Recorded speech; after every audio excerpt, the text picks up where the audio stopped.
E aí, gente, como é que vocês estão? A aula de hoje vai ser sobre uma teoria econômica chamada neoliberalismo. A gente já estudou em História Geral o que é o liberalismo econômico. Lembra da lei de oferta e procura? Deixa o mercado se virar, não tem que ter interferência do Estado. Então, esse é o liberalismo clássico.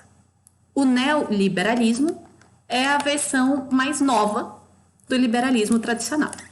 Como assim?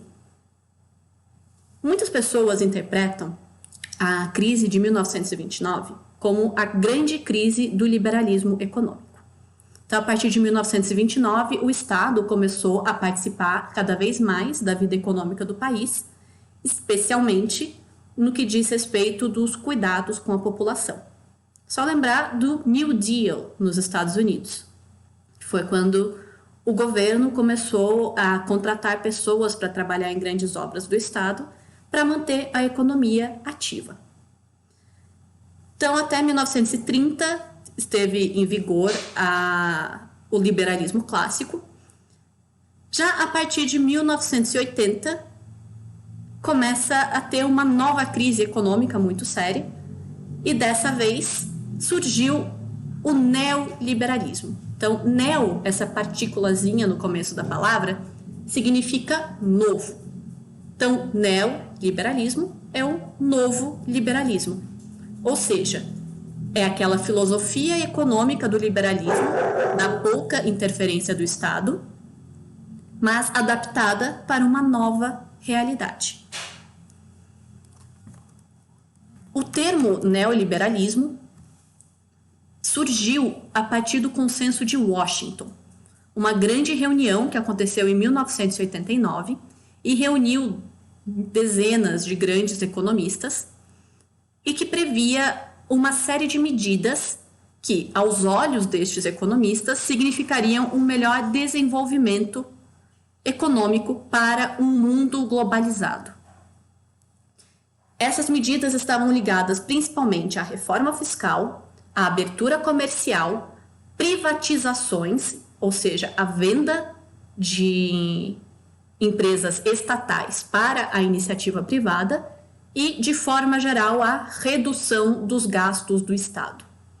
O objetivo principal dessas medidas era aumentar o lucro das empresas privadas. Então, redirecionar os lucros do Estado para a iniciativa privada. E o Consenso de Washington talvez não tivesse tanto impacto quanto ele teve se não fosse pelo FMI, o Fundo Monetário Internacional. Por que o FMI é tão importante? Porque os países em desenvolvimento muitas vezes recorrem a essa organização para conseguir empréstimos para sustentar o seu próprio desenvolvimento.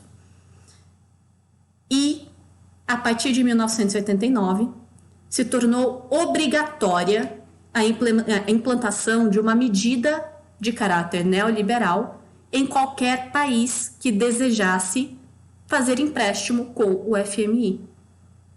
Então, muitas das nações desenvolvidas também aplicaram o neoliberalismo, como os Estados Unidos e a Inglaterra. Mas os países periféricos foram os mais atingidos por essas medidas, justamente porque são as mais dependentes do FMI. O neoliberalismo, ele tem como orientação geral abrir o país para o capital estrangeiro, ou seja, facilitar o investimento de empresas multinacionais no país. Ou seja, no caso do Brasil, facilitar a entrada de empresas multinacionais que coloquem as suas fábricas aqui dentro. O afrouxamento das leis trabalhistas. Como assim?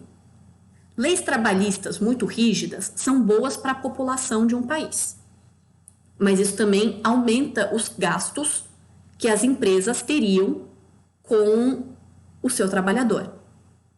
Então, para ser mais atraente para as multinacionais, o que os países devem fazer é facilitar o relacionamento entre empresa e empregado, o que sempre deixa o empregado menos coberto.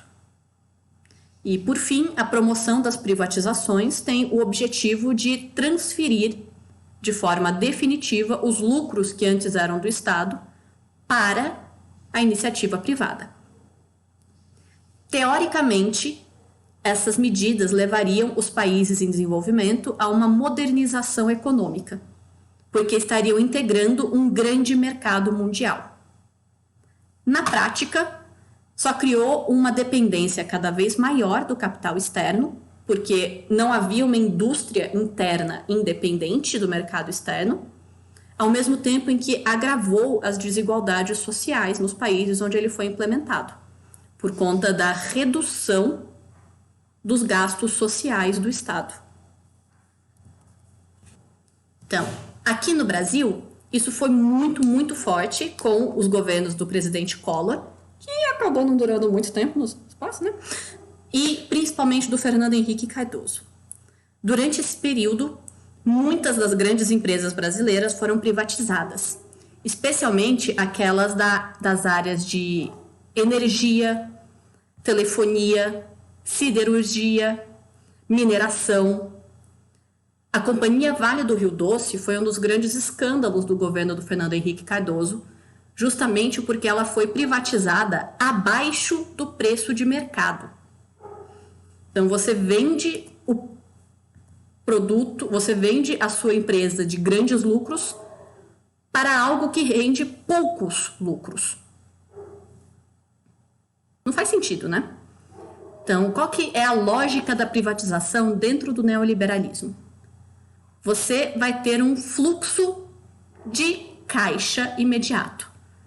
Então, ao invés de você ter que esperar o lucro da empresa, você vai imediatamente receber o pagamento por ela. O problema é que depois você não tem mais entrada. Pelo lado positivo, você também não tem mais os gastos dessa empresa. Então, o neoliberalismo, ele está sempre pendendo para essa questão do o Estado tem que gastar pouco. Porque quanto menos o Estado gasta, menos o Estado precisa cobrar de impostos. E com menos impostos, fica mais fácil implementar indústrias privadas no país.